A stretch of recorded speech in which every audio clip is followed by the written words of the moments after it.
Okay, so pag-usapan po natin yung recent school tragedy po na nangyari sa Zamboanga kahapon, August 18, 2026. At kung gusto nyo po malaman yung more details about this, you may just search any of these news articles na naka-flash currently sa screen ninyo. At ang gusto ko po talaga i-discuss ngayon ay kung ano kaya talaga yung possible way na ma-address yung mga ganitong issues. And gusto ko lang din po talaga mapag-usapan kasi yung response po kasi ng ilang government officials natin ay medyo nakaka-see-more na lang po yung sasabihin ko. Kasi instead of actually Sinabi na lang ni attorney na nakakasimol pero sa totoo lang nakaka-PI eh. Yung tipong kahit ayaw mo magmura mapapamura ka talaga. Sa nangyayari ngayon sa Pilipinas, lahat na lang ng bagay ipinolitika. Pambihira na lang talaga naman. Nagkakagulo na, nagkakabaha-baha na tayo, wala na ngang ginagawa na solusyon sa mga problema. Eto, politika pa rin. PI talaga, pambihira. directly addressing the problem ay ginawan pa po ng angle na malilink na naman sa politika. So yung una doon, 'di ba, binlame yung teachers, tapos hinanapan pa ng way na malink din kay VP Sara. Although hindi naman po sinabi directly si VP, but if you are a reasonable political observer, I think yung isang reasonable conclusion na pwede mong makuha ay si VP Sara yung tinutukoy dun sa latter statement. And yung issue lang kasi po talaga sa ganyan, this is a big problem po for our country kung ma-normalize yung mga ganitong incidents. Pag mga ganito po sana na malaki at serious na problem ng bansa, ay wag na po sana dinadaan sa politika, di ba? I-solve na lang agad yung problem. Tapos magpe-press con pa, magse-second press con na hindi naman daw ng Wala, attorney, hindi naman kasi yun ang concern talaga nila eh. Ang concern talaga nila i-eliminate lang talaga yung mga kalaban nila sa politika. Yun lang yun. Pero to solve the problem itself, no way. Hindi nila gagawin yun kasi wala silang pakinabang. sisi. But anyway po, para hindi humaba tong intro, I think na-gets yun naman na yung pinaka-point ko. So yan po, yung pinaka magiging discussion natin for today.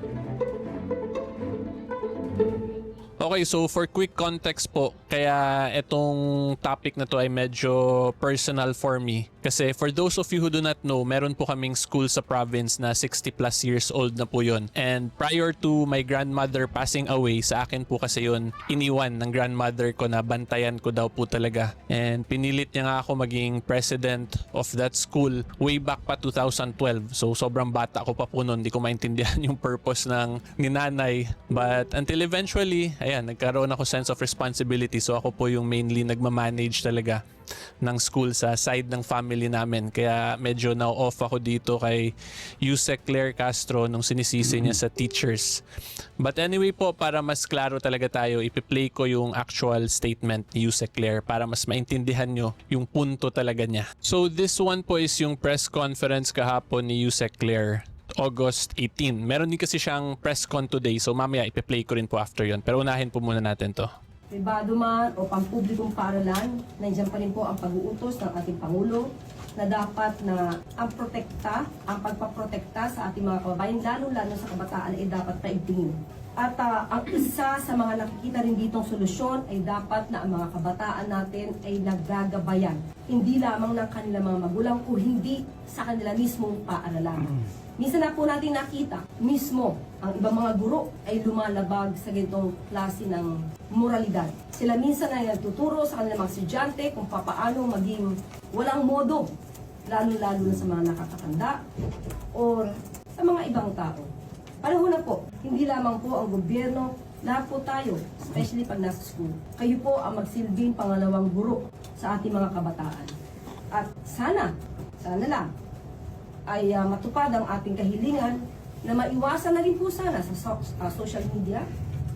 Natawa na lang si attorney, no? Kasi di ba, Yusek, itong si ano ba meaning ng Yusek, undersecretary. Ito ginagawa ang trabaho na ngayon ni Yusek Claire parang sekreturo. Lahat na lang itinuro. Ang problema, imbis na maging ano ba tawag doon, yung imbis na maging yung accountable ka sa sarili mong problema. Kasi kung tutuusin, problema nyo yan eh. Kayo yung gobyerno eh. Problema nyo yan. Dapat magkaroon ka ng sense of responsibility. Kayo na mga nasa gobyerno. Kung meron kayong mga sense of responsibility, hindi kayo magtuturo eh. Hindi nyo ituturo sa iba. Hindi naman. Paano naging kasalanan ng teacher yan? Bira oh. Unang-una Ateneo yan. Mga magagaling ang teacher dyan. Tapos sa kanila mo ituturo. Bira talaga. Sekreturo. Undersekreturo Claire Castro. Ang mga kapwa nating Pilipino nagbabanta ng buhay ng karamihan sa atin kapag hindi sila sumasang-ayon sa opinion ng iba nating mga kababayan. Tawa ka sa Dito kasi nakikita na parang natotolerate pa ang pagbabanta sa buhay. Pagkilala na may assassin at handang pumatay. Hindi po ito magandang ehemplo. Kaya sa atin sa lahat, magsilbing aral po sana ito, huwag itolerate ang ganitong klaseng pananalita at huwag natin itolerate ang mga ginagawa na mga pang-abuso, especially ng mga public servants natin. Kasi ito po ay magiging Bakit modelo napunta sa public na hindi servant? dapat naman sana napamalisan. Diba, Duman? Okay ba? Ay, nako, sekreturo. Anyway, pabigyan natin ng comments. So, Ay, nako, sekreturo. Paano napunta sa public servant yun? Bira ka talaga. Sige, tuloy natin. Pakinggan natin si attorney. Let's go.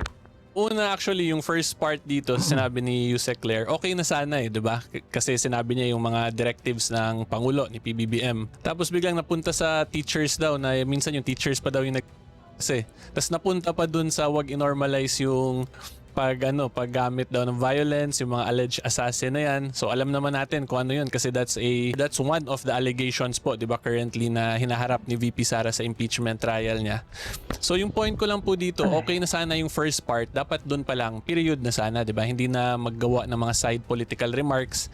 Kasi para sa akin po it's very unfair unang-una to the victims and to everyone na naapektuhan nitong tragedy na to, na may malaking problem currently that we are facing that needs to be addressed, pero hinahaluan pa rin ng political color, di ba? Nagkakaroon pa ng blame game, naghahanap pa sila basically ng i-blame at ituturo Sekreturo. instead of actually just stating directly to the taong bayan, to the people, kung paano yung solution, period.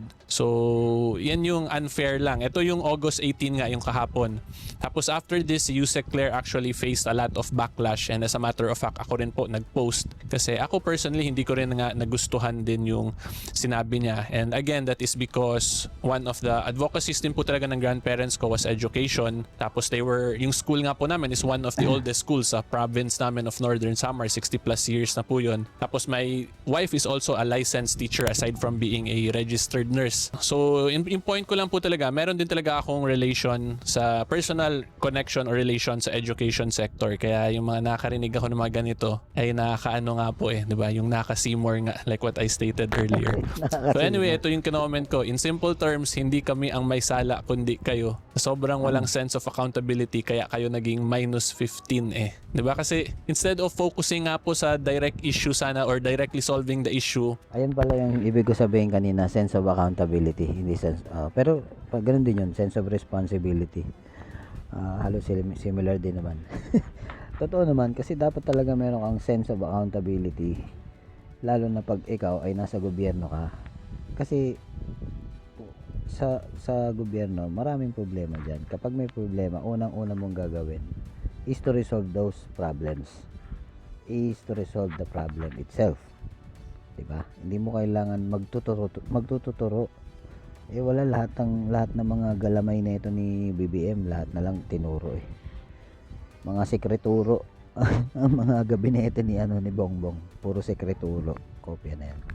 Naggawa pa ng mga sisi. So ito, pwede nyo po basahin dito yung actual sinabi ni Yusek Claire. So ito po yung again for August 18 na press conference. And then after nga niya mag-face nung backlash, today naman po August 19 ay nagkaroon naman siya ng second press conference. So dito naman po ang summary ng sinabi niya ay hindi ko po kailanman hindi binigyan galang ang mga guro. Palace press officer, so on and so forth. Unang-una, wala po tayong sinisisi na mga guro. So yan yung observation niya, wala daw siyang sinisisi. Pero I think naman siguro tayong mga nakinig ay may iba ring observation or conclusion sa statements niya, di ba? Ito ay pagpapaalala sa ating mga kagalang-galang na Ayan, pagkatapos magturo, magpapalusot. Pagka binara na ng mga magpapalusot na. Ganyan ang ugali nila. Diba? guro, kung ano pa ang kanilang malaking role bilang tagahubog, so on and so forth. Ito ay patungkol sa nangyaring sa naganap sa Davao City.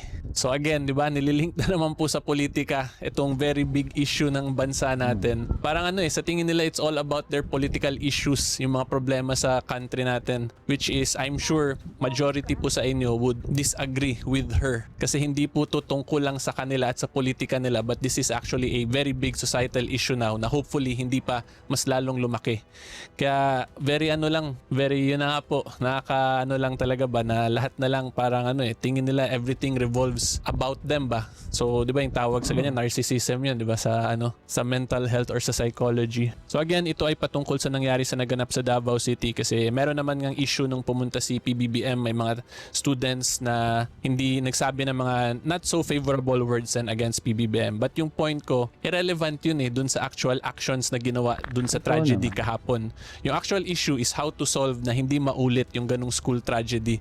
Yung ganitong sinabihan ng bad words, that's just free speech of the students, di ba? Hindi yan actual criminal act katulad nung nangyari kahapon. So magkaibang issue, pero dinadivert pa rin dito ni Yusek Castro, which is highly improper nga lang po talaga, and it is very insensitive kung ako po ang tatanungin ninyo, considering na kung gaano ka-severe yung nangyari, plus to everyone nga po na affected. And then may isa pa po ipapakitang video para mas magets nyo. Exactly, 'di ba? Palagi na lang ganun ang nila, palagi na lang politika. Isipin niyo parang ang ginagawa ni Ate Claire Castro alam mo yung bumubuo siya ng jigsaw puzzle na kahit hindi match, pinipilit niya yan doon ilagay. yung puzzle na yun. Na kaya talagang hindi ka na magtataka kung bakit ang rating ng Pangulo natin is negative na talaga. Dahil sa mga neto ni Claire Castro. Na napanood ko nga sa vlog ni paring RJ kanina tila baga silent DDS daw.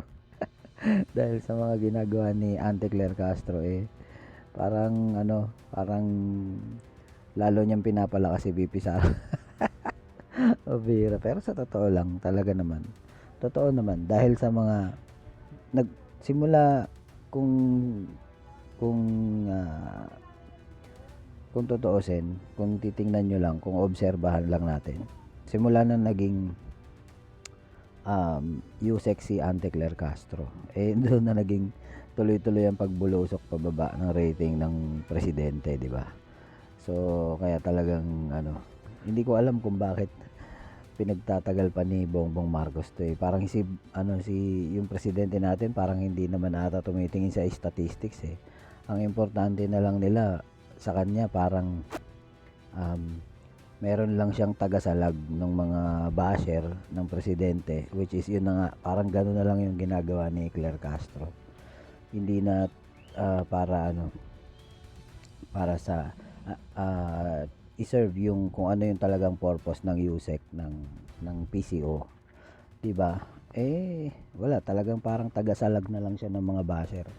Ganoon na lang yung ginagawa niya, hindi para mag-report ng mga good news ng presidente or ng administrasyon. Well, anyways, mahaba pa naman tong video ni attorney Neil Abayon. Kung gusto niyo panoorin yung buong video, ito naman kasi sa akin is yung opinion ko lang tungkol doon sa mga bagay na yun na nga, palagi na lang politika, wala nang tinrabaho, imbes na i-address kung ano yung talagang problema. Ang unang-unang ginawa nagturo, nanisi pa, tapos nung na-realize niyang mali yung ginawa niya, nagpapalusot siya. Pambihira talaga. wala na talagang patutunguhan tong ano na to, administrasyon na to. Puro ano, pahulog sa ano, pa-shoot sa butas lahat. Pabulusok pababa.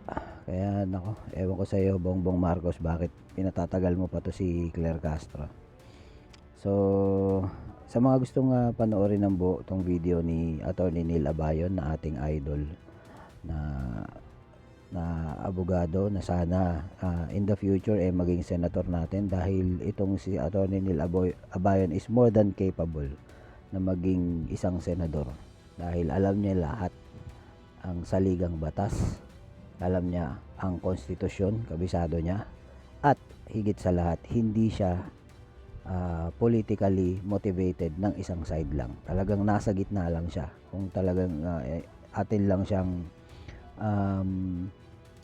sa mga talagang matagal nang nakasubaybay kay Attorney Neil Abayon, kasi ako wala pa siyang 100,000 nakasubscribe na ako sa kanya, at nakikita ko talaga ang content niya ay hindi sa isang side lang. Talaga lang na nagkataon lang na talagang pumapabor to sa mga Duterte, dahil isang ibig lang sabihin nun is nasa tama talaga ang mga Duterte. Ganun lang talaga yon. So ayan, hanggang dyan na lang mga kababayan. Maraming salamat sa mga nanood. Please like, comment, and subscribe. Mahalin po natin ang Pilipinas kahit nahihirapan na tayong lahat. Peace out.